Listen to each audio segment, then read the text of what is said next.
নমস্কাৰ আজি অন্য এটি ভিডিঅ'লৈ আপোনালোকক স্বাগতম জনাইছোঁ। আজি এই ভিডিঅ'টোত ব্যঞ্জন বৰ্ণ ঙ আৰু প্ৰথম স্বৰৰ লগত যোগ হোৱা যুক্তাক্ষৰসমূহ পাব আৰু উদাহৰণ হৈ ইয়াতে দেখুৱাবলৈ যত্ন কৰিছোঁ। আশা কৰিছোঁ আপোনালোকে প্ৰথমৰ পৰা শেষলৈকে ভিডিঅ'টো চাব।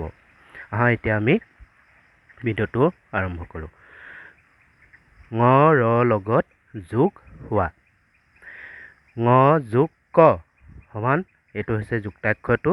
ইয়াক পঢ়া হয় এইদৰে ঙই কইং ক, যেনে অংক অংকন। ঙ যোগ খ সমান এইটো হৈছে যুক্তাক্ষৰটো। ইয়াক এইদৰে পঢ়া হয় ঙই খইং খ, যেনে শংখ আকাংক্ষা। ঙ যোগ গ, যেনে ইয়াক পঢ়া হয় এইদৰে ঙই গইং গ, অংগ উলংগ।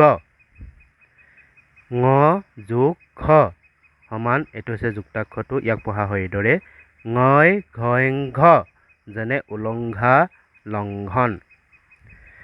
ঙ যোগ ম সমান এইটো যুক্তাক্ষৰটো। ইয়াক পঢ়া হয় এইদৰে ঙই মইং ম, যেনে বাংময়। এতিয়া আহিছোঁ প্ৰথম স্বৰৰ লগত যোগ হোৱা যুক্তাক্ষৰসমূহ। প্ৰথম চ যোগ প্ৰথম চ সমান এইটো হৈছে যুক্তাক্ষৰটো। ইয়াক পঢ়া হয় এইদৰে প্ৰথম ছয় চ, যেনে উচ্চ উচ্চাৰণ। প্ৰথম চ যোগ দ্বিতীয় চ সমান এইটো যুক্তাক্ষৰটো। ইয়াক এইদৰে পঢ়া হয় প্ৰথম ছয় দ্বিতীয় ছয় চ, যেনে উচ্ছেদ উচ্ছিষ্ট।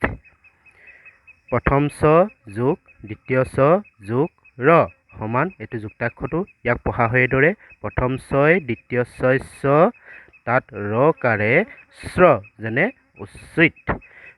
আশা কৰোঁ আপোনালোকে নিশ্চয় ভিডিঅ'টো চাই ভাল পালে। এতিয়ালৈ ভিডিঅ'টো ইমানতে সামৰণি মাৰিছোঁ। নমস্কাৰ।